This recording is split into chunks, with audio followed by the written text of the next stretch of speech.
اعوذ باللہ من الشیطان الرجیم بسم اللہ الرحمن الرحیم صلی اللہ علی حبیبہ سیدنا محمد و آلہ وسلم۔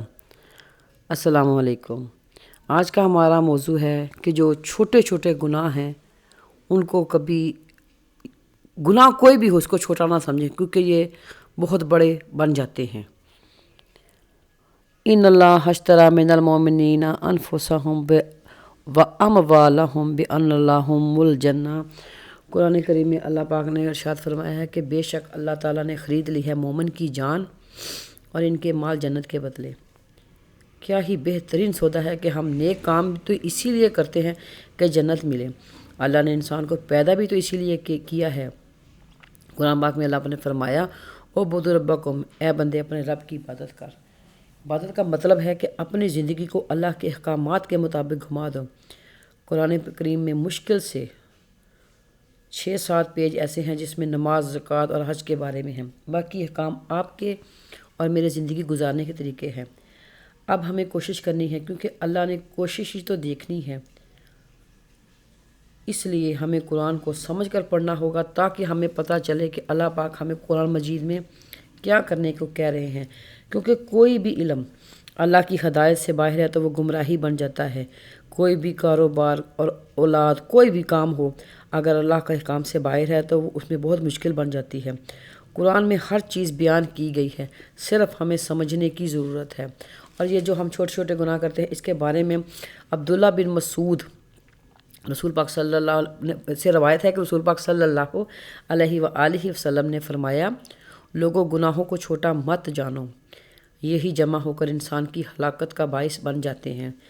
مثال کے طور پر اگر ایک قوم نے کہیں پڑاؤ ڈالا، ہر کوئی ایک ایک لکڑی لے کر آیا، حتیٰ کہ لکڑیوں کا انبار لگ گیا اور اس میں آگ جلائی، الاؤ بھڑکایا اور اس میں وہ جو کچھ ڈالتے وہ جل کر راکھ ہو جاتا۔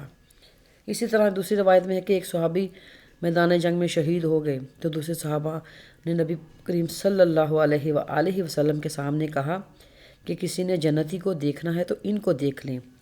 یہ اتنی بہادری سے لڑ کر شہید ہوئے ہیں کہ نبی کریم نے فرمایا، میں اسے آگ کی اس چادر میں لپٹا ہوا دیکھ رہا ہوں جو اس نے مال غنیمت سے چرائی۔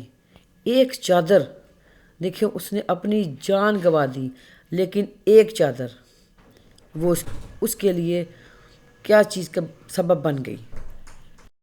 اور یہ دیکھیں کہ صحابہ کرام ہر طرح سے کوشش کرتے تھے کہ وہ نبی کریم صلی اللہ علیہ وآلہ وسلم کی پیروی کریں۔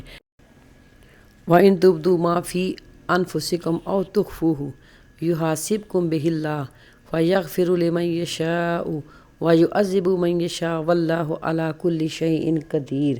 جب یہ آیت نازل ہوئی تو صحابہ کرام کانپ اٹھے اور نبی کریم صلی اللہ علیہ وآلہ وسلم کے پاس گئے۔ اس میں تھا کہ جو تم چھپاتے ہو اور جو ظاہر کرتے ہو اللہ ان کا حساب لے گا، لیکن جس کو چاہے گا وہ معاف کر دے گا۔ امام ابو حنیفہ کے پاس ایک شخص کسی دور کے قبیلے سے آتا ہے اور پوچھتا ہے کہ میں نے آپ سے 12 سوال پوچھنے ہیں، اللہ اور اللہ کے رسول کے مطابق اس کا کیا حکم ہے۔ 10 کوسچن اس کو وہ پوچھتے ہیں امام ابو حنیفہ سے، تو وہ کہتے ہیں لا ادری کہ مجھے علم نہیں۔ ایک اسٹوڈنٹ آپ کے پاس تھا، کہا امام صاحب یہ اتنی دور سے بیچارہ ہے، اس کو بتائیں۔ تو امام ابو حنیفہ نے فرمایا کہ میں تو ابھی خود سیکھ رہا ہوں، بعض ایسی باتیں ہیں جن کا مجھے علم نہیں اور اتنی گہرائی میں مجھے نہیں پتا کہ میں نے کیا کہنا ہے۔ اگر میں کل کو اس بات کی کوئی اور طریقے سے مجھے سمجھ آ گئی تو پتہ نہیں کہ میں اس بندے کو کہاں سے ڈھونڈوں گا۔ یہ تو جا کے قبیلے کو بتا دے گا کہ میں اللہ کے سامنے کیا منہ لے کر جاؤں گا۔ ایک غلطی ہماری نیکیوں کو کھا جاتی ہے۔ اللہ کریم، اے رب کریم، ہمیں سب کو معاف کر دے اور ہمیں اپنی غلطیاں سمجھنے کی توفیق دے، اور اس کے بعد جب ہم توبہ کر لیں تو ہمیں اس کے بعد دوبارہ غلطی کرنے کی کہ ہم غلطی نہ کریں یہ توفیق دے۔ اے غفور الرحیم، اے رحمت للعالمین، ہماری اس کام میں مدد کریے، آمین یا الہی آمین۔